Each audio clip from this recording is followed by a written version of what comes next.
Hey guys, on today's Off the Cuff, we're going to be talking about the Froggatts. Okay, now I gotta be honest, everything you would ever want to know about Froggatt handcuffs is in this book. And there is Thomas Froggatt. Joe also, I don't know if you have it, but Joe also has a book called British Handcuffs, which is really phenomenal. But I just want to show you a couple quick pictures of Froggatt. Froggatt cuffs were, of course, made in England. And they were one of the competitors to Hyatt. Now he's got all kinds of stuff. I mean, actual Froggatt was also a friend of Houdini, and there's a Christmas card Houdini sent him. And another one. Oops. There's pictures of him in his workshop. I would love to have all these little odds and end handcuffs that, you know, pieces and bits that he was working on. There he is working. Look, just a regular hammer. And he loved his garden like most British people do. Got a big bike. And look at these are little teeny tiny ones that he made his daughter. Okay, he made, oh, his granddaughter, sorry, Zena. Look at that. Froggatt made all kinds of stuff. They made handcuffs, they made leg irons, they made grips. Okay, so these are the Derby style Froggatts that I have in my collection, and I'm going to show you how the markings appear on different spots. Alright, let's try and get this in focus for you. Okay, let's see. I don't know if you can see, it says Froggatt right here. On this one like that. On this one, there you see Froggatt. And again, some of them have numbers, some don't. Froggatt warranted wrought. Here's just a plain Froggatt right there. This one is really clear. You can see it pretty well. Froggatt. And on the other side it says hard. This one's strange because the Froggatt is on the opposite side. See there? And on this side it just says best and warranted wrought. So sometimes they stamp them on the top of the bow, and other times right here on the side, whereas Hyatt usually stamps right there, which I'll show you in a second. Here's a Hyatt. See, the stamping on Hyatts are generally up there. Like this Froggatt, warranted wrought, it's on top of it, see?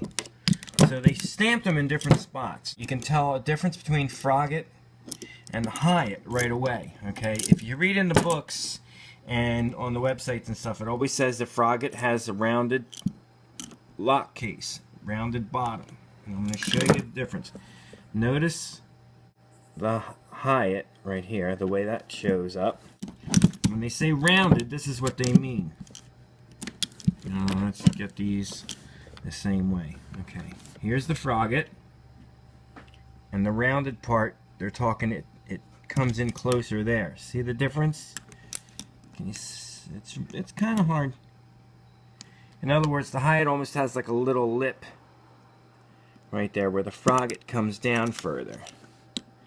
This one's much better. See, it's rounded here. Right along there. Okay?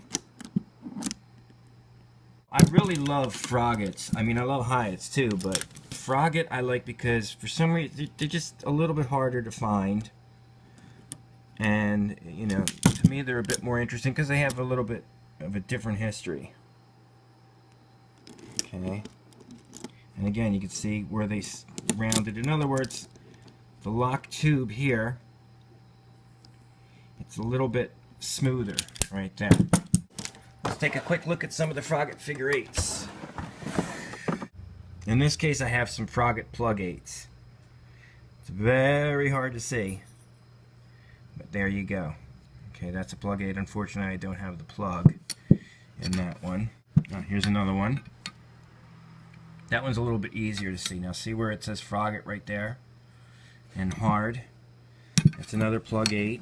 And quite a difference in size. Obviously, Pluggates came in different sizes, like I said before in another video. I don't have any Froggatt Ariochs, I don't think. But I do have the two Froggatt Pluggates. What I'd like to get is a few more examples of Froggatt Pluggates and the Ariochs, but I don't have them yet. But I do happen to have a Froggatt leg iron. Okay, here's my Froggatt leg iron. With a pretty decent marking. Froggatt warranted wrought. It's got a pretty heavy swivel connector. Pretty decent chain. As opposed to my Hyatt leg iron, which is this guy with this super long chain and the ring in the middle. Basically what I'm saying is I need more Froggatt leg irons. I love the authentic vintage Derby leg. This one's unmarked. Really into the authentic vintage Derby leg irons. Yeah, that's the unmarked one. The Froggatt marking is really cool. And let me tell you something, these suckers are heavy too. They got weight on them. Even the middle swivel, you know, they use a really nice thick chain and everything, and they're really, really cool. I just need to get me some other examples of Froggatts. And you can tell that they came in all different sizes. I mean, look at the difference between these guys. You can really tell the difference in size.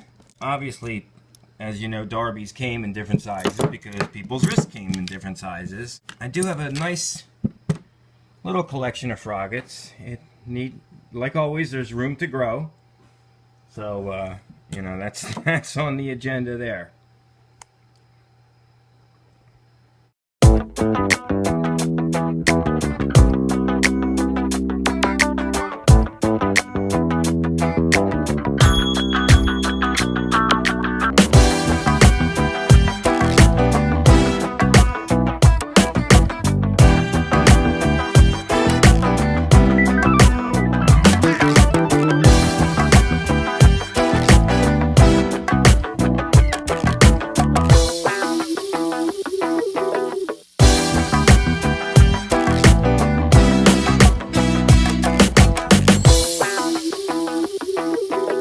To the sources that I've been able to find, mostly the Froggatts made handcuffs in the early 19th century all the way up to the 20th century. Yeah, they did make Ariochs, which like I said, I don't have.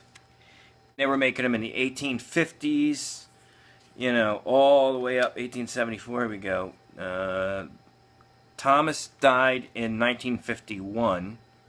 According to the research, you know, in the Handcuff Annual, around 1936, they sold off the company to Hyatt. Almost 100 years, these guys, Froggatt was making handcuffs. And in that time, obviously, they made an awful lot. There are examples out there. It just, you know, there's so many different ones I would like to get. I don't have the Ariochs, and they had also combinations where it would be for your leg, connecting to your hand, you know, different size leg irons. Some had the iron ring, some didn't in the middle, is what I'm talking about. Just like any handcuff company that's been around for a long time, especially the British ones, there's an awful lot of examples that you could spend a lifetime, you know, get an example of everything that they made. You know, not just duplicates, but all the different ones. And that's what keeps it interesting as a collector. There's always something else out there to find, you know. Who knows, maybe they made a bar cuff. Maybe they made other combinations, you know, like the plug cuffs on a chain. You know, there's so many things that are within the realm of possibility, and the hunt is all the fun, isn't it? So, if you have any weird Froggatts, hey, just let me know in the comments. I'd love to include it in an upcoming episode. And like I said, you got to pick up all of Joseph's books. Joseph Lauer's book here. This is his name. You know, and of course handcuffs.org is a wealth of information. I really just scratched the surface on Froggatt because there's so much information out there. Their family trees have been researched, all kinds of things. So I just hope you enjoyed this edition of Off the Cuff, and I'll see you again soon.